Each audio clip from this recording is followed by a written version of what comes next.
USC Baseball is now 27-3 after a win over UC Santa Barbara last night, but this weekend's battle across town could prove to be the Trojans' toughest test yet. It's the last week of USC football spring camp, and we'll break down who's leaving, who's returning, some new faces we'll see in the Cardinal and Gold this fall. And heroes were born this weekend as the madness continued. We're down to the Final Four in this year's NCAA tournament.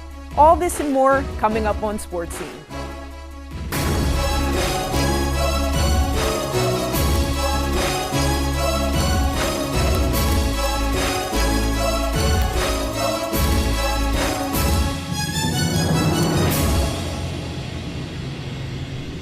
Welcome back to Sports Scene. We missed you guys. I'm Nikki Thomas. I'm Alana Morgan. And I'm Kyle Lopez. USC Baseball moved to 27-3 after last night's win over UC Santa Barbara. It was a nail-biter last night at Dado Field as the Gauchos mounted an early 4-0 lead, but the Trojans posted 3 runs in 2 consecutive innings, headlined by a 2 RBI triple from Avery Covarrubias and a solo shot from Adrian Lopez. UCSB pulled within 1 in the 9th, but it was too little, too late. USC took the 7-6 victory. Here are our key players from the game, starting with Covarrubias. We mentioned that clutch triple that put USC on the board in the 3rd. Kevin Tekuchi, who made some great plays in center field, scoring 2 runs as well. And Chase Harrell, 5 1/3 innings pitched and only 2 earned runs coming in to relieve Garen Rizzo. Well, meet the opponents for this weekend's 3-game series. It'll be a crosstown showdown with number 1 UCLA at Jackie Robinson Stadium. The Bruins have won 20 games in a row and are undefeated against ranked opponents this season. UCLA is also undefeated in the Big Ten and has been led by Will Gasparino and Rock Chalowski, who have combined for 22 home runs on the season, hitting just under .350 as a duo. The Bruins have run-ruled teams 9 times this season. 3 of those came against ranked teams. UCLA is an absolute offensive powerhouse and is number 1 for a reason.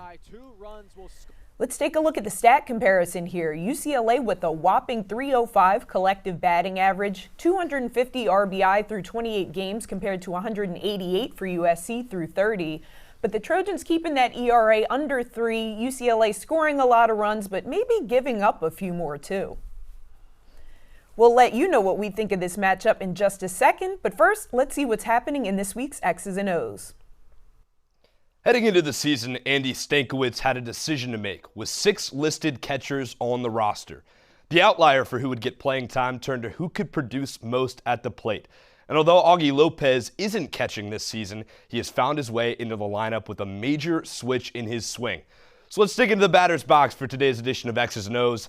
I'm Liam Irvin. As always, let's break things down. Lopez had a lot of raw power coming out of high school, but he couldn't untap that for multiple reasons. The main reason was the connection between his lower half and his upper half. You're going to see right here a wide base on the left-handed side, and a lot of the time his hands would drag towards the bottom of the zone. What that did, he didn't get the chance to hit the high fastball. It was a hitch in his swing. You see he gets caught up there. Not a lot of power production from the left side, only 3 home runs last season. This year, the switch, a leg kick, kind of that Ken Griffey Jr. has from the left side. He's able to switch up his timing, connect his lower and upper half, and you're going to see right here, everything on plane, everything on time. His hands are ready. They're not dragging towards the bottom of the zone. And you're going to see a situation right here where he's going to get a similar pitch to the last clip, a high middle fastball. Watch how he throws the knob at the baseball, and knob comes first, barrel next, and he's able to spray the ball all over the field with that leg kick. He can go to left, he can go to right, and of course, to center like he does right here, a long ball for Lopez. So now Augie leads the Trojans with 6 long balls on the season and the highest slugging percentage at .613. Our team at Sports Scene had the opportunity to sit down with Lopez following his 6-hit weekend in College Park. Hello everybody, my name is Zane Woods and I'm here alongside Augie Lopez from the USC Baseball team. Augie, thank you so much for joining me today. Yeah, thank you for having me. You got the biggest series coming up against UCLA. Yep. Talk about the kind of preparation that you and your teammates are doing to prepare to take on the best team in baseball right now. Well, so we played Santa Barbara last night. Won, that was a great game. We've got 2 days of practice ahead of us to continue to work on the things that we've been working on and just, get 2 great workouts ahead of us, and then going into this huge game on Friday, I think nothing changes. I think we're just continuing to show up every day and just put the work in, continue to grind and just really not treat this series any differently than any other series we've played.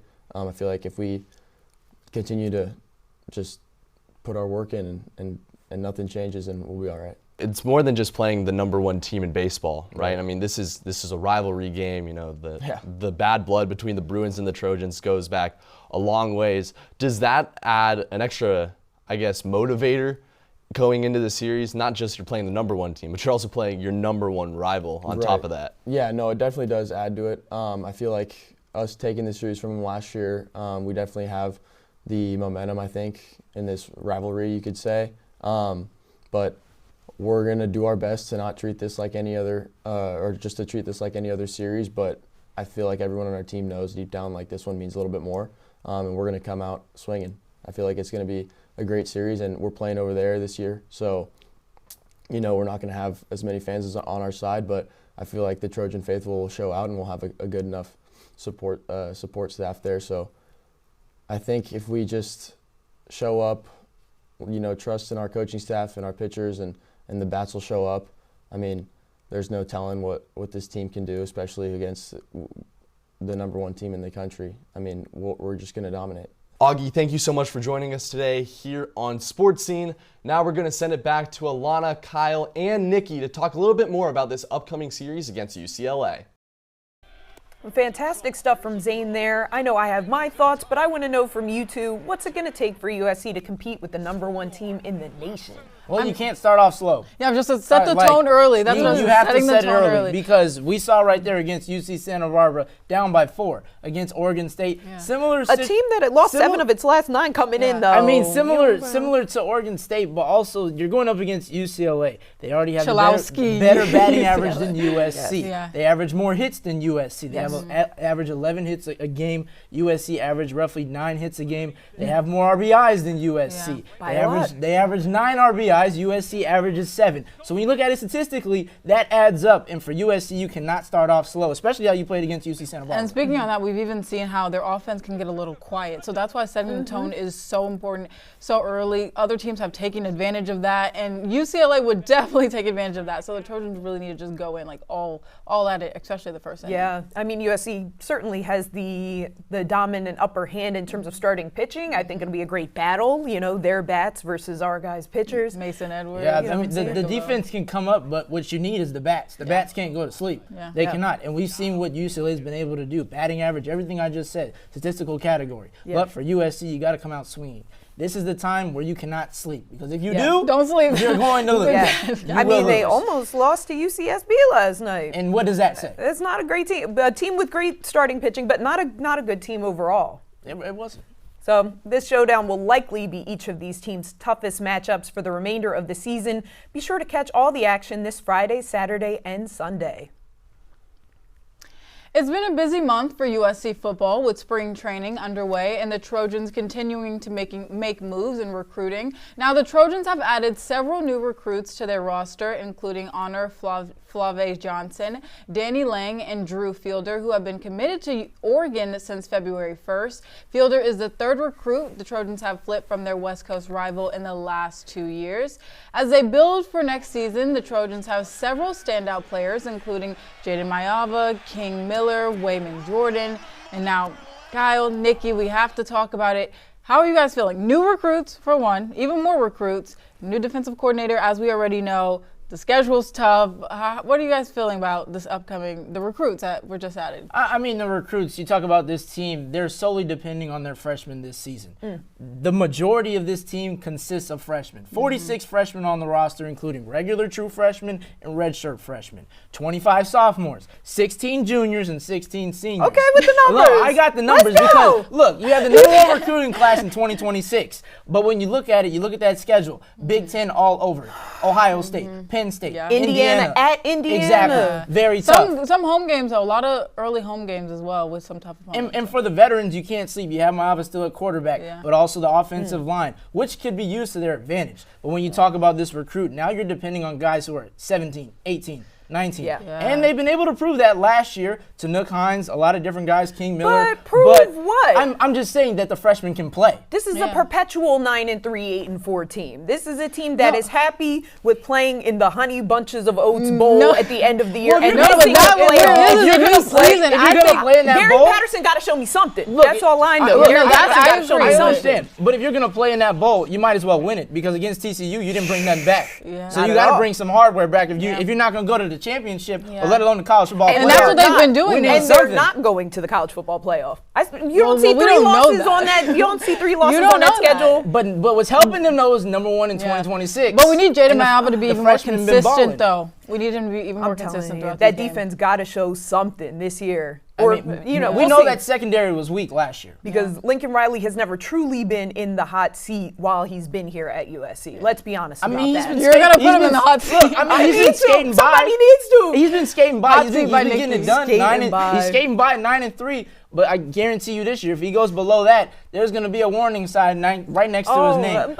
There a is. warning sign? Because you're A depending warning on sign? freshmen, and you're number one in the country for that recruiting class. So you have to let it play out, especially against their schedule, which is probably the toughest under his tenure here at USC. Yeah, should've And never by moved to the far Big it is. Ten. And honestly, that's going to determine everything. So you're going to have to wait and see. But you're going up against juggernauts of football programs, and obviously for USC who fans, know how to win in the playoffs. they do. For USC fans, USC should be in the playoff every year as far as some of these fans are concerned. That's the legacy, right? And that's the base. That's the standard. But at And this if you point, don't- it's a stale legacy. if you don't meet that, that's where it becomes an issue. I mean, but we never know. They could meet it next season. I know you're like, I would love Lee to see does not it. believe I they would will. love to but see it. I but would. it'll definitely be interesting to see how it all plays out, especially when, like we talked about, next season's schedule. It's going to be interesting. We're at that time of the month as we get near the end of March where the madness has been happening as it now comes down to the Final Four.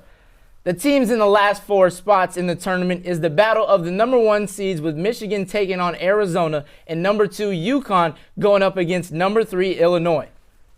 The battle between these two teams is going to be one to watch. Arizona outscored Purdue by 22 points in the second half after trailing by 7 points at halftime. And the Wolverines are currently favored at -1.5 over the Wildcats. In Michigan's last game against Tennessee, they limited the Volunteers to just 31% shooting. Dan Hurley and the Huskies are still celebrating from their prayer from freshman Braylon Mullins, who hit a game-winning 3 over Duke, as they will now play Illinois. You talk about a Hail Mary right there. The Fighting Illini trailed by 4 points against Iowa at halftime until freshman guard Keaton Wagler took matters into his own hands in the final 7 minutes, leading the team with 25 points. Everyone's eyes is going to be glued to their television come April 4th. But of course, I got to ask you guys, who is your pick in this Final Four matchup to go to the big dance and win it all? Well, my bracket already says it alone. I have Michigan winning. Oh, we know it's president. full of number one seeds. Yeah, and it's a great bracket. Okay. Great, it's a great bracket. I have not knocking Michigan. it. I have I'm not knocking Michigan winning it all, and then you can knock my women's because I know you will. I have Texas Longhorns. My family's from Texas. I'm riding with Texas. I have the Longhorns. But Well, I have Michigan as well. I think, honestly, this Michigan-Arizona matchup is going to be like a championship-level matchup. It's so sad that they have to play, in the Final Four. That's what I want to see, those two teams on the biggest stage, right? And it's going to be a really close game. I think it's going to be one on the boards. These are not two teams that, get out in transition too much, or allow teams to get out in transition too much, right?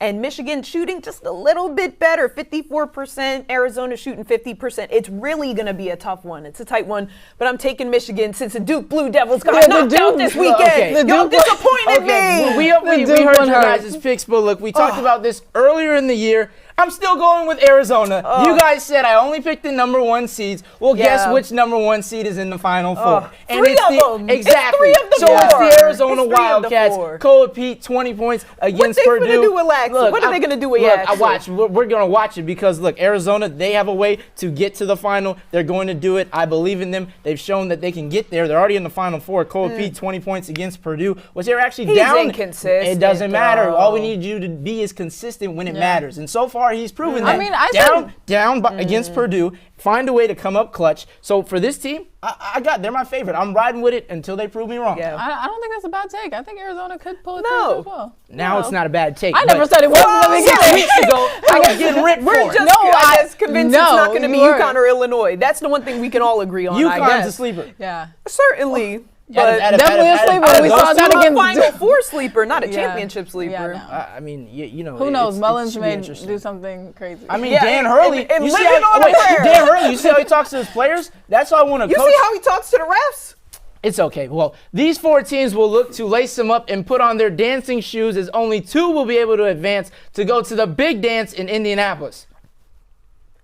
Same story, different chapter. All 4 teams from last year's NCAA Women's Final Four have returned to the stage this season, and any of these number 1 seeds can make a run for a title.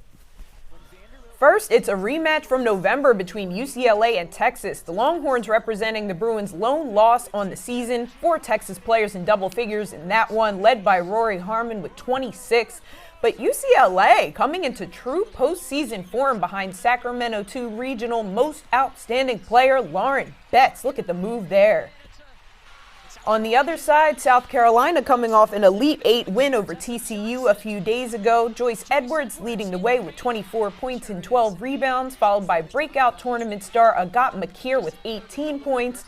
The Gamecocks will face undefeated UConn. The Huskies putting together an 18-point win over Notre Dame this past weekend.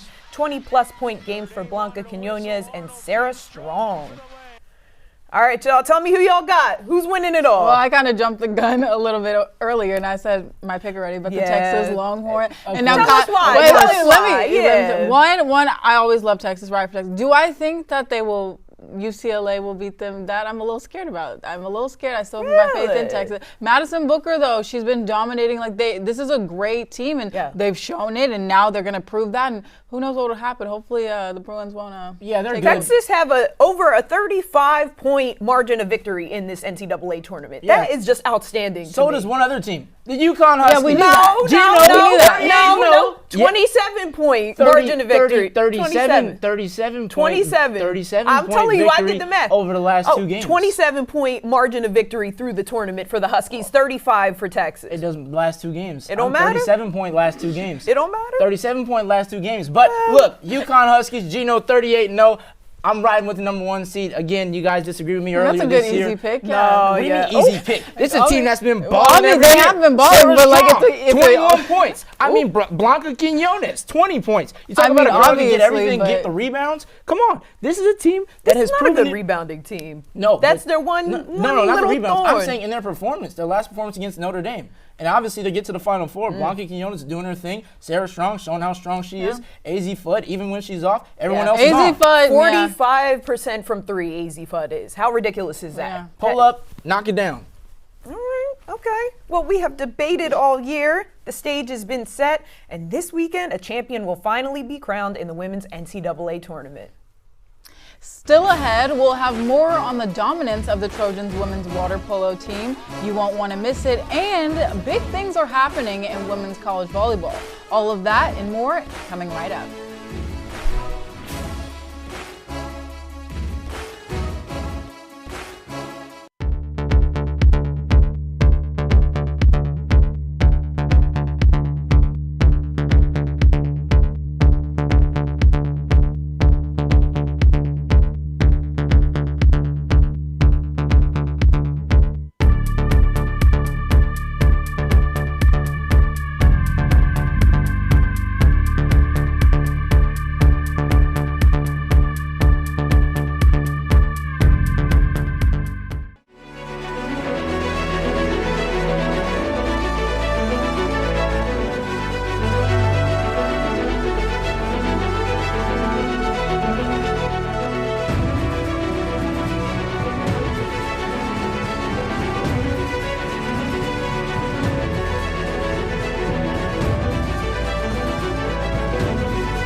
era is on the horizon for women's college volleyball after a major announcement at the end of last month.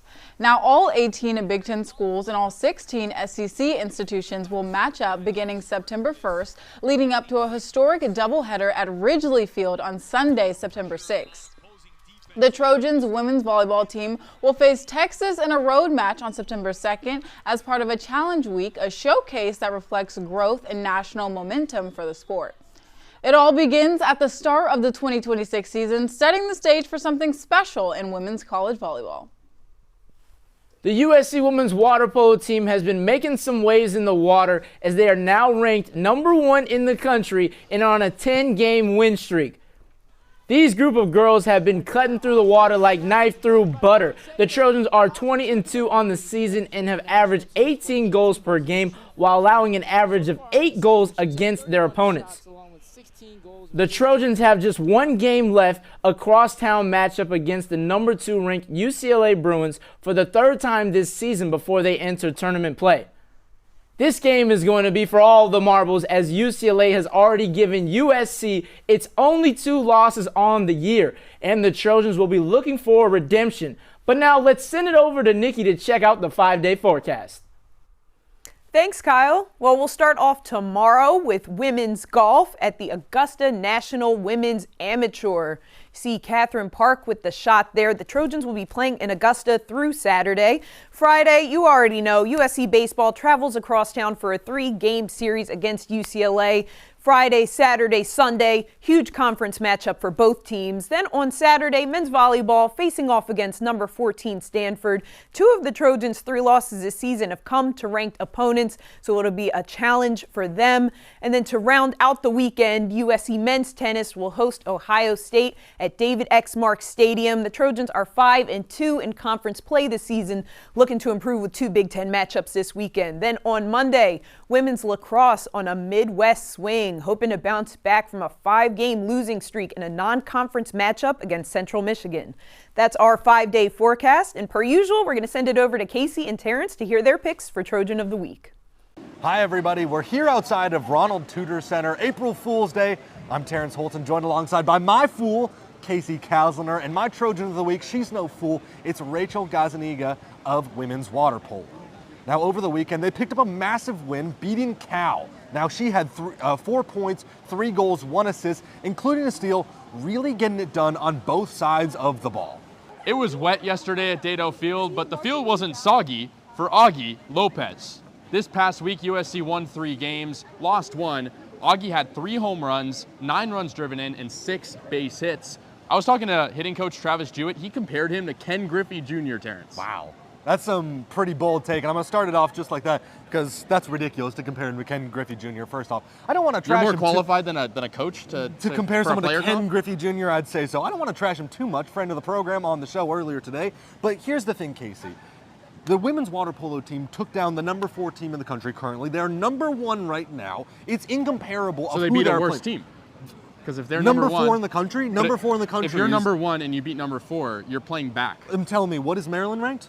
Unranked. Exactly. But UC Santa Barbara is a really solid team, one of the best pitching teams in the country, top 5 ERA. Are they ranked? No. Okay, so they Only beat 2 25 teams are unranked ranked. teams comparatively to 4th in the country. But if you're and #1, Rachel Gazaniga, 3 goals, 1 assist, including a steal. Like I said, getting it done on both 3 sides home runs of the for ball. Augie Lopez. Solid. He came into very solid. that series with only He was 3 solid. total. Once again, this is a common theme between our thing. Who is playing against better competition? For me, it's who you're playing against and stepping up to that level. Can I just say something though? Because baseball is a sport that's split from pitching into hitting, right? Okay. So if you're Augie Lopez, it doesn't really matter how good the other team's hitting is if you're hitting against the pitching. You see what I'm saying? Like, UC Santa Barbara has a top 5 ERA in the country, right? It doesn't matter how good of a team All right, they Casey, are. I'm going to cut you off right there because that's going to have to do it for us here at Trojan of the Week. Still ahead, Angel City FC's win over the Houston Dash this weekend cemented the best start in the club's history as it rose to the top of the NWSL. And the Dodgers are off to a 4-1 start. Could this be the beginning of a three-peat for the boys in blue?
Match week 3 has come and gone in the NWSL, and Angel City FC is the last undefeated squad standing after a comeback win over the Houston Dash on Friday. Down a goal at the half after a strike from Dash mid Maggie Graham, Angel City returned to the pitch with a vengeance. 2 minutes in, Icelandic international Svendis Jansdottir nailed a goal to the top left corner. 2 minutes later, Riley Tiernan recorded her first goal of the season to secure a 2-1 Angel City victory. As you can see, Angel City sits at the top of the NWSL standings after the club's first 3-0 start since beginning play in 2022. Seattle Reign and Portland Thorns not far behind. Angel City will actually face the Thorns in just a few weeks in Portland. First, the club will host the Orlando Pride right down the street at BMO Stadium this upcoming Friday at 5 p.m. Well, let's shift gears and take a look at the NBA. The Lakers picked up a 127-113 win over the Cavs, and once again, it was Luka leading the way. Now going forward, Luka finished with 42 points, 12 assists, and 6 three-pointers, making history in the process as the third youngest player in the NBA history to reach 15,000 career points. Taking a look at the numbers, Luka Magic at work, 42 points against the Cavs last night, 60 points against the Heat, and a 51-piece against the Bulls. The MVP buzz keeps getting louder for Luka as he looks to keep that magic and momentum going. As college basketball season ends in March, another one begins to start. And as winter gives way to spring and winning championships in fall, it's now time for Dodger baseball. The Los Angeles Dodgers are currently 4-1 to start the year, and last night it was showtime. Shohei Ohtani made his pitching debut for the 2026 season against the Cleveland Guardians, where he only gave up 1 hit through 6 innings and was literally in the strike zone, racking up 6 strikeouts on the night. The Dodgers are trying to go for that three-peat this year, and right now it looks like they picked up right where they left off last season. So do you guys think the Dodgers can do it again this year?